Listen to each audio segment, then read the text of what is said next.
नमः श्रीवर्धमानाय निर्धूतकलिलात्मने सालोकानां त्रिलोकानां यद्विद्यादर्पणायते यद्विद्यादर्पणायते।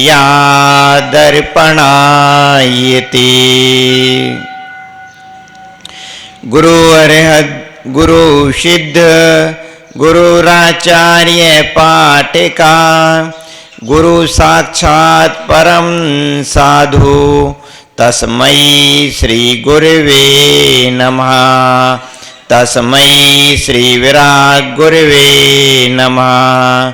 तस्मै श्री विराट गुरवे नमः।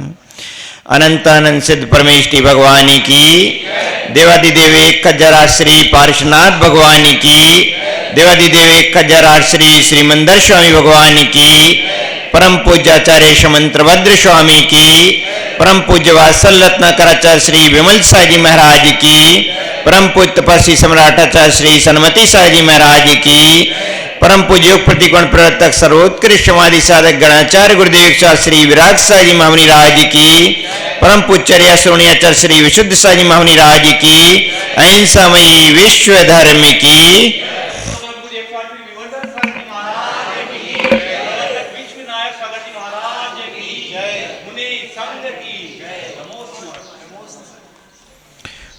भवबंधु, भगवान अंतिम तीर्थेश महावीर स्वामी के शासन काल में आचार्य भगवान समंतवद स्वामी का महान ग्रंथ रत्नकर्ण श्राव का चार, जिसमें कल आचार्य भगवान परम पूज्य गुरुदेव गणाचार्य श्री विराट साई जी महामुनि राज, जिन्होंने अपने जीवन में लगभग 248 शिष्यों को दीक्षाएं प्रदान की, जिनके निर्यापकाचार्यत्व में 147 मुमुक्षुओं ने संलेखना पूर्वक समाधि मरण को प्राप्त किया, जिनके हस्तकमलों से अनेकानेक ग्रंथों पर संस्कृत टीकाएं लिखी गईं। आचार्य कुनकुन स्वामी के ग्रंथ, जिन पर 84 पहाड़ आचार्य कुनकुन स्वामी ने लिखे, जिनमें से वर्तमान में जो ग्रंथ उपलब्ध हैं उनमें 4 ग्रंथ ऐसे रहे जिन पर अभी तक संस्कृत टीकाएं नहीं हुई थी। ऐसे आचार्य कुनकुन स्वामी के महान ग्रंथ रत्नात वारसाणुवेखा, जिसकी 2 फर्में वाचना चल रही है। वारसाणुवेखा पर परम पूज्य आचार्य भगवान ने सर्वोदया संस्कृत टीका लिखी, जिसका कि प्रकाशन भारतीय ज्ञानपीठ से 2 भागों में हुआ। और जब जयपुर में युग प्रतिक्रमण यति सम्मेलन चल रहा था, उस अवसर पर उस ग्रंथ का विमोचन किया गया था और वहाँ उपस्थित लगभग 100 विद्वानों की उपस्थिति में वहाँ पर उस पर विद्वत संगोष्ठी भी हुई थी, विमोचन भी हुआ था। दूसरा आचार्य भगवान का कुनकुन स्वामी का महान ग्रंथ रयणसार, जिस पर परम पूज्य गुरुदेव ने रत्नात्रय वर्धनी संस्कृत टीका लिखी, जिसका भी प्रकाशन भारतीय ज्ञानपीठ से ही 2 भागों में हुआ, जिसका विमोचन जब दूसरा युग प्रतिक्रमण यति सम्मेलन करजुगवा जी झांसी में 2017 में हुआ था, उस अवसर पर वहाँ पर विमोचन भी हुआ। 250 साधुओं की उपस्थिति में वहाँ पर विद्वत संगोष्ठी भी संपन्न हुई थी और इस प्रकार से वहाँ पर विमोचन किया गया था। और आचार्य कुनकुन स्वामी के ही मान ग्रंथ लिंग पहाड़ और शील पहाड़ पर आचार्य भगवान परम पूज्य गुरुदेव ने स्मरण प्रबोधनी टीका और स्मरण संबोधनी टीका लिखी, जिसका विमोचन तीसरे योग प्रतिकोण यति सम्मेलन में, जहां पर ब्रागुदय तीर्थ पथरिया में 2023 में योग प्रतिक्रमण यति सम्मेलन भी हुआ था। और वहीं पर जो विशाल तीर्थ का परम पूज्य गुरुदेव की जन्म स्थली पथरिया में विशाल तीर्थ का निर्माण हुआ था, तो उसका पंचकल्याणक प्रतिष्ठा भी बहुत ही अति भव्यता के साथ में लगभग 250 पिच्छुओं की उपस्थिति में वहां पर संपन्न हुआ था। 300 पिच्छुओं की उपस्थिति में वह संपन्न हुआ था। और वहीं पर भारतीय ज्ञानपीठ से प्रकाशित लिंग पहाड़ और शील पहाड़ की इन टीकाओं का स्वर्ण प्रोदनी और स्वर्ण संबंधी टीकाओं पर का विमोचन और विद्वत संगोष्ठी भी संपन्न हुई थी। इसके अतिरिक्त परम पूज्य गुरुदेव ने प्राकृत में और संस्कृत में अनेक भक्तियां लिखी। जो भक्तियां आचार्य पूज्यपाद स्वामी ने संस्कृत में लिखी हैं और आचार्य कुंदकुंज स्वामी ने प्राकृत में लिखी थी, वह कुछ कम थी। तो जो भक्तियां कम थी उनकी पूर्णता की आचार्य भगवान ने प्राकृत में लिख करके अनेक संस्कृत प्राकृत में स्त्रोतों की रचना की। आचार्य माघनंदी स्वामी का महान ग्रंथ सार समुच्चय, जिसमें 204 सूत्र आचार्य माघनंदी ने स्वामी ने लिखे हैं। जब वह ग्रंथ हम सभी को पढ़ा रहे थे, अध्ययन करा रहे थे, तब आचार्य भगवान ने महसूस किया कि इस ग्रंथ के प्रत्येक सूत्र की विवेचना की आवश्यकता है। तब आचार्य भगवान ने परम पूज्य गुरुदेव ने प्रत्येक सूत्र पर 24 सूत्र लिखे। ऐसे 204 सूत्रों पर आचार्य भगवान ने 3389 संस्कृत में 24 सूत्रों की रचना की। तो ऐसा 24 सूत्र सार समुच्चय पर लिखे। एवं जल बिंदु महाकाव्य, एक बहुत ही सुंदर महाकाव्य आचार्य भगवान के द्वारा लिखा गया है, जिसका विमोचन भी उस ब्रागोदय महामहोत्सव के अवसर पर 2023 में किया गया था। और 18 लिपियां, जिस प्रकार से ब्राह्मी लिपि है उसी प्रकार से अनेक प्रकार की लिपियां भी हैं, जिनमें 18 लिपियों की रचना परम पूज्य गुरुदेव ने की। और ऐसे 18 लिपियों का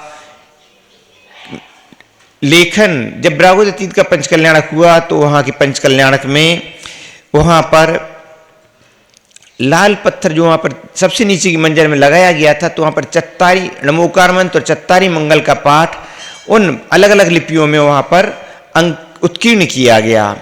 ऐसे परम पूज्याचार्य भगवान परम पूज्य गुणाचार्य श्री बरागसाई महाराज थे, जिन्होंने बहुत से ग्रंथों का अध्ययन, जब उनकी सन्निधि में लगभग 22 वर्षों तक रहने का सौभाग्य प्राप्त हुआ, तो अनेक ग्रंथों का अध्ययन कराया। तो उसमें रत्नगण श्रावकाचार्य ग्रंथ का भी अध्ययन कराया था परम पूज्य गुरुदेव ने। इसी रत्नगण श्रावकाचार्य में आचार्य समंतवत स्वामी यहाँ पर कल बतलाया था आचार्य समंतवत स्वामी ने कि धर्म के प्रभाव से कुत्ता भी देव हो जाता है और देव भी कुत्ता हो जाता है। देवगति के देव भी दूसरे स्वर्ग तक के देव, यदि उन्होंने स्वर्ग में रह करके धर्म से नहीं जुड़े, अपितु अथवा सम्यक दर्शन को प्राप्त नहीं हुए, तो पहले और दूसरे स्वर्ग के देव की गति बतलाई गई कि वह एक इंद्रिय पर्याय तक के जीवों की अवस्था को प्राप्त कर सकते हैं, एक इंद्रिय जीव तक हो सकते हैं। स्वर्ग के वही देव जो कि निरंतर भोगों में लगे रहते और भोगों में ही जिन्होंने अपना पूरा जीवन व्यतीत कर दिया, ऐसे देव देवगति से च्युत होकर के और एक इंद्रिय पर्याय तक को प्राप्त हो जाते हैं। और अन्य इसके ऊपर के देव भी आकर के वहां से च्युत होकर के, देवगति से च्युत होकर के धर्म के अभाव में, सम्यक दर्शन के अभाव में, वह निरंतर भोगों को भोगने के कारण से पंचेंद्रिय तक के प्राणी हो सकते हैं। पंचेंद्रिय में आते हैं लेकिन त्रिंच गति में ही उत्पन्न होते हैं, त्रिंच गति में उत्पन्न हो जाते हैं। मनुष्य गति में भी उत्पन्न हो सकते हैं, लेकिन अनेक जीव त्रिंच गति में ही उत्पन्न हो जाते हैं पंचेंद्रिय पर्याय में। तो बंधुओं, ऐसा नहीं है कि जिसने एक बार देवगति को प्राप्त कर लिया तो उसका कल्याण हो गया।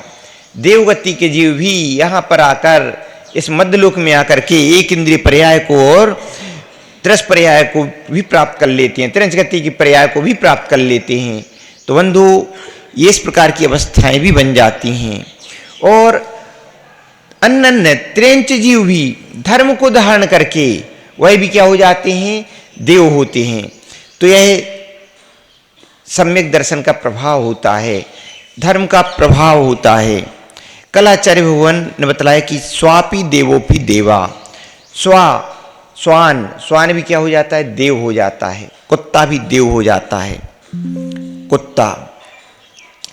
जहाँ पर कुत्ते के विषय में बतलाया गया तो वहाँ पर बतलाया गया कि जो श्रेष्ठ शिष्य होता है, श्रेष्ठ शिष्य की निद्रा कैसी होती है, होनी चाहिए? श्वान के समान। श्वान की निद्रा कैसी होती है?